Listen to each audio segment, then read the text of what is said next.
Hello children, now we will start the new lesson of English. Sultan Ghiyasuddin in the Qazi's court. Now I'll read the lesson, I'll teach you properly.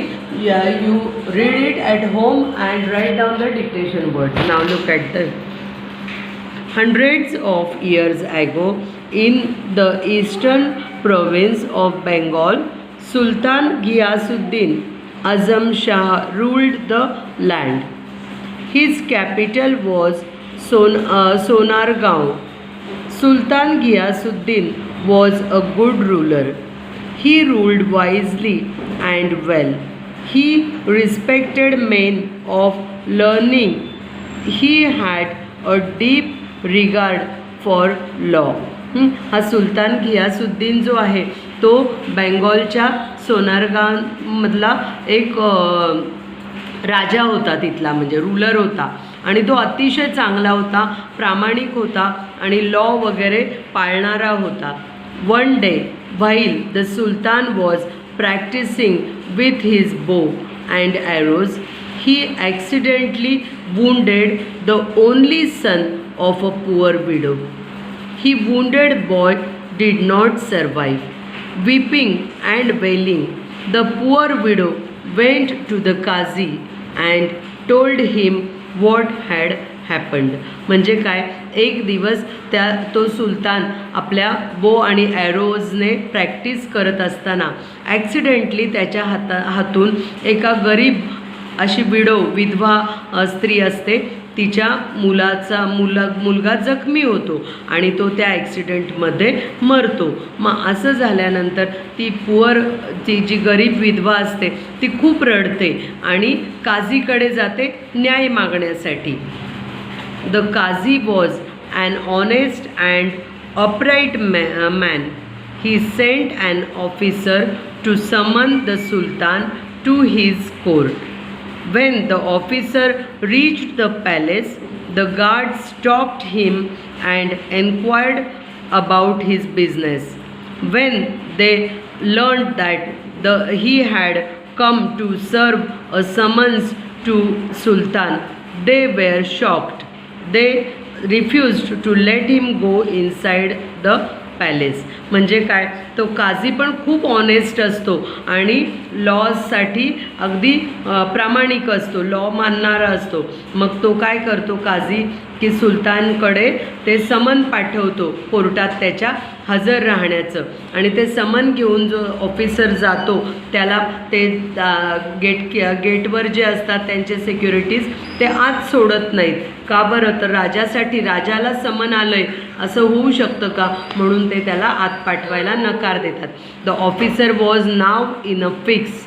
तो officer पण हे पडतो, संभ्रमात पडतो की आता काय करायचं.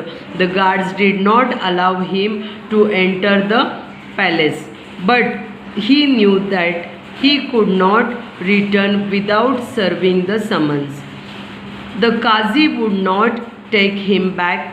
He had to find a way of reaching the Sultan somehow. What could he do? He thought and thought.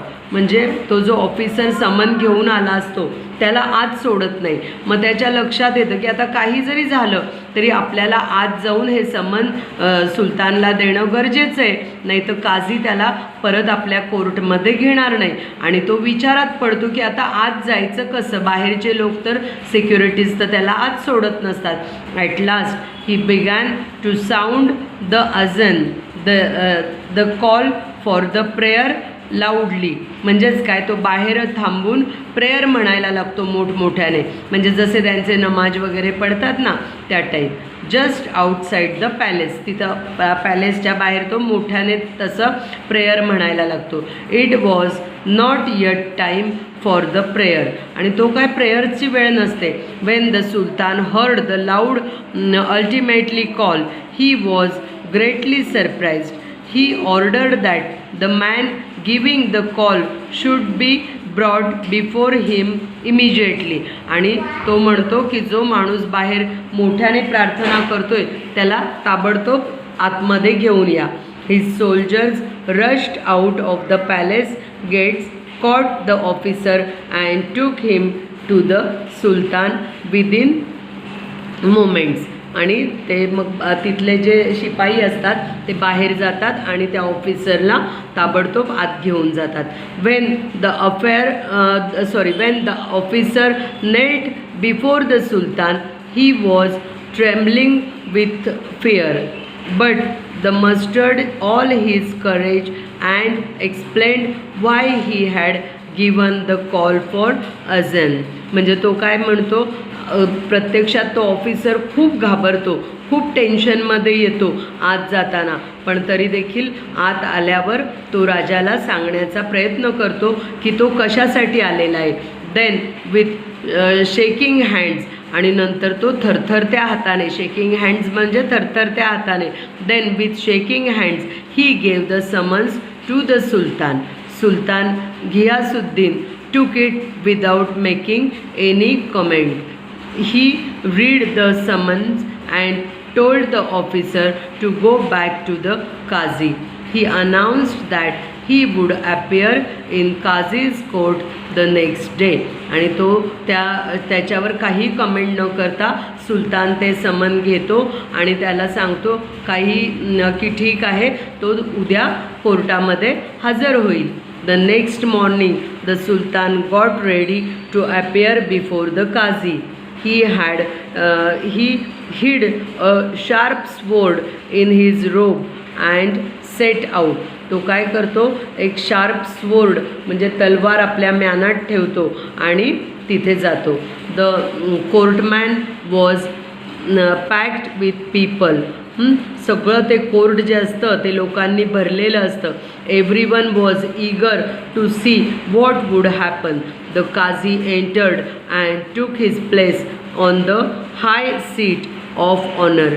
In the little while Sultan Ghiyasuddin entered the courtroom. Everyone stood up to show the respect to the Sultan that the Qazi did not get up. The Sultan stood in the docks and the trial began. म्हणजे काय तर तो सुलतान जो असतो तो आधी हा काझी येतो आणि त्याच्या हायेस्ट पोस्टला म्हणजे न्यायाधीशाच्या जागेवर, जजच्या जागेवर काझी बसतो आणि नंतर सुलतान येतो. सुलतान आल्यावर कोर्टमधले सगळे लोक उठून उभे राहतात त्याला रिस्पेक्ट देण्यासाठी, पण काझी मात्र तो राजा असूनसुद्धा उभा राहत नाही, कारण त्यावेळेस हायर पोस्टला कोण असतं तर काझी असतो.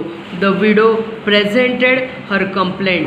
आणि मग ती विडो जी असते, विधवा असते, ती येऊन तिची complaint नोंदवते. The Qazi took more of all the evidence and in a grave voice ॲड्रेस्ड the सुलतान. आणि तो काझी जो असतो तो ते सगळं वाचतो आणि ते कंप्लेंट वाचतो आणि सुलतानला दोषी ठरवतो. You are guilty of causing the death of the only son of this poor widow. According to the law you must pay a fine for this offence. I order you to do that without delay. आणि तो सांगतो की तू ह्या विधवेचा दोषी आहे की तू हिच्या एकुलत्या एक मुलाला मारलेला आहेस आणि त्यासाठी तुला फाईन द्यायला लागेल. The sultan accepted the judgement and apologise to the widow. He arrange to pay the fine immediately. The widow felt satisfied that the offence was brought home to the offender. म्हणजे काय, ती widow पण तिला पण बरं वाटतं की सुलतानने ते लगेच ॲक्सेप्ट केलं. सुलतान त्याला दिलेली ऑर्डर लगेच ॲक्सेप्ट करतो आणि ते पैसे त्यांना द्यायची तयारी दाखवतो. Wien the case was over the Kazi got up from his high seat of honor. Respectfully he bowed to the Sultan and requested him to take his seat. आणि मग तो काझी जो असतो तो उठून उभा राहतो, राजाला त्या नमस्कार करतो आणि मग राजाला सांगतो की तुम्ही आता त्या सीटवर बसा म्हणून. म्हणजे तोपर्यंत राजाला त्याने तिथे दोषीच्या जागी उभं केलेलं असतं. The sultan then drew the hidden sword from his robes and told the qazi, I am happy that you did not waver in your duty. You did not hesitate to punish me, otherwise I would have beheaded you with this sword. तो काय सांगतो राजा की मी ही तलवार माझ्याबरोबर आणली होती की तू जर घाबरला असता आणि न्याय केला नसता, मला दोषी ठरवलं नसतं, मला पनिशमेंट दिली नसती, तर मी तुला आज मारून टाकलं असतं. पण तू तुझा जॉब अतिशय चांगल्या पद्धतीने निभावलेला आहे. The qazi then put his hand under the cushion where the Sultan was seated and brought out a whip. He said, Your Majesty, I am happy because you obeyed the law. Otherwise, I would have whipped you in this court. आणि त्यावेळेस सुलतान सांगतो की आपलं तो काझी सांगतो की काझीने त्या सुलतानच्या सीटखाली एक तलवार ठेवलेली असते की जर त्या राजाने त्याची चूक मान्य केली नसती किंवा त्याची पनिशमेंट मान्य केली नसती तर तो काझीसुद्धा सुलतानला मारून टाकणार असतो. कारण त्यालासुद्धा ते मान्य नव्हतं. म्हणजे दोघंही जण आपापल्या याच्यात इतके प्रामाणिक असतात की ते राजा पण तो एकदम चांगला असतो आणि न्यायाधीश हा जज पण एकदम चांगला असतो. The Sultan then got up and embraced the Qazi. Thank God, we both did our duty, he said. आणि ते म्हणतात की आपण दोघांनी आपली ड्युटी अतिशय प्रामाणिकपणाने निभवलेली आहे. Everyone present in the courtroom praised the two great man. आणि अशा प्रकारे सगळे तिथले त्यांच्या याचं कौतुक करतात की किती ते चांगले लोक आहेत म्हणून.